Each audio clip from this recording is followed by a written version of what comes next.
स्वागत है आपका हमारे YouTube चैनल बायोलॉजी बूस्ट में, जिसमें आज हम चर्चा करेंगे प्रयोग नंबर 12 सफ़ेद लट कीट की बाह्य संरचना। जैसा कि आप जानते हैं, हमने पिछले प्रयोग में प्रयोग नंबर 11 की बात की थी और जाना था कि किस प्रकार से उसे प्रायोगिक पुस्तिका में लिखा जाएगा। चर्चा को आगे बढ़ाने से पहले आप हमारे चैनल को सब्सक्राइब करें, लाइक करें और कमेंट जरूर करें। आइए हम चर्चा करते हैं सफ़ेद लट कीट की बाह्य संरचना की कि किस प्रकार से उसे प्रायोगिक पुस्तिका में लिखेंगे। सबसे पहले आप उद्देश्य हेडिंग को डालें और उद्देश्य हेडिंग में आप लिखें दिए गए प्रादर्श के माध्यम से कीट की बाह्य संरचना का अध्ययन करना। उद्देश्य को कंप्लीटली लिखने के बाद में 2 लाइन को छोड़ते हुए आप अगला उद्देश्य लिखें, अगला हेडिंग लिखें आवश्यक सामग्री, और आवश्यक सामग्री में आप लिखेंगे चार्ट, पावर पॉइंट प्रेजेंटेशन, दिया गया कीट, चिमटी, पेंसिल, ड्राइंग शीट आदि।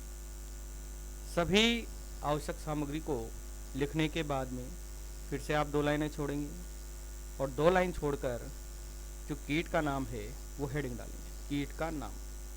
कीट जैसा कि हमारे ये प्रयोग है सफ़ेद लट का, तो सफ़ेद लट यानी वाइट ग्रब इसका नाम लिखेंगे। कीट का नाम जो सामान्य नाम है उसको लिखने के बाद फिर से आप स्पेस देंगे, लाइन छोड़ेंगे और अगला हेडिंग डालेंगे कीट का वैज्ञानिक नाम। कीट का वैज्ञानिक आप नाम लिखेंगे होलोट्रिकिया कॉन्सेनगुनिया। वैज्ञानिक नाम लिखने के उपरांत आप फिर से खाली जगह छोड़ेंगे, 2 लाइन 1 लाइन जो भी व्यवस्थित रूप है उसको छोड़ने के बाद अगला हेडिंग डालेंगे वर्गीकरण। यह वर्गीकरण कीट का वर्गीकरण है जो जगत से लेकर जाति तक लिखा जाएगा।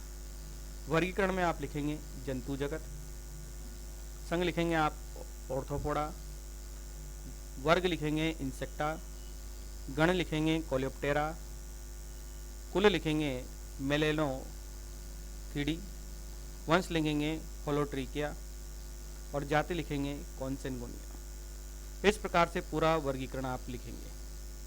वर्गीकरण लिखने के बाद में प्रायोगिक पुस्तिका के खाली स्थान पर जहाँ पर चित्र बनाया जाएगा वहाँ पर दिए गए इस कीट का आप नामांकित सुस्पष्ट चित्र बनाएंगे। जैसा कि चित्र में दर्शाया गया है, इसमें सुस्पष्ट शरीर 3 भागों में बटा होता है, सिर, वक्ष और उदर। वक्षीय भाग से टांगे लगी होती है, 3 जोड़ी टांगे लगी होती है। सिर पर नेत्र स्थित होते हैं जो यहाँ पर दर्शाए गए हैं, और श्रृंगिका आपके अग्रभाग में सिर पर इस प्रकार से लगी होती है। ऊपरी सर देखने पर, बाह्य संरचना को देखने पर अग्रपंख ही दिखाई देते हैं, जबकि पश्च पंख इसके नीचे की ओर छुपे हुए रहते हैं अग्रपंखों के द्वारा। लट अवस्था में ये वाइट रंग की नजर आती है, इस कारण से इसे सफ़ेद लट कहा गया है। आगे देखें, चित्र कंप्लीट करने के बाद में आप अगला हेडिंग डालेंगे कंटिन्यू करते हुए कीट की बाह्य संरचना के लक्षण, और कीट की बाह्य संरचना के लक्षणों में लिखेंगे पॉइंट टू पॉइंट कीट का शरीर 3 भागों में, सिर, वक्ष और उदर में बटा होता है। फिर से आप अगला पॉइंट लिखेंगे वयस्क भृंग का शरीर काले भूरे रंग का और 18 mm से 18 mm लंबा और 7 mm चौड़ा होता है।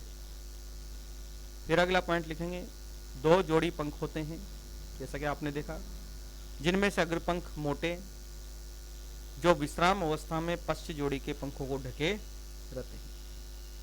अगला पॉइंट आप लिखेंगे इसकी लट सफ़ेद रंग की होती है, जैसा कि आपने चित्र में देखा है कि सफ़ेद लट इस प्रकार से वाइट कलर की होती है। सफ़ेद रंग की होती है जिसका सिर भूरा तथा जबड़े मजबूत होते हैं, यानी सर्वाधिक हानि यह अवस्था ही पहुंचाती है। फिर अगला पॉइंट लिखेंगे शिशु लट 10 से 12 mm लंबी और 2 से 3 mm चौड़ी होती है। फिर आप अगला लिखेंगे पॉइंट बनाकर लट का शरीर अंग्रेजी के सी अक्षर के आकार का होता है। चित्र में दिखा दे रहा है आपको कि ये अंग्रेजी के सी आकार में इस प्रकार से दिखाई देती है। तो सी आकार का इसका शरीर होता है। इस प्रकार से पूरा प्रयोग इस प्रकार से आपको अपनी प्रायोगिक पुस्तिका में लिखना है। अगले प्रयोग के लिए आप हमारे साथ बने रहें और अगला प्रयोग जरूर देखें यूट्यूब चैनल बायोलॉजी बूस्ट में।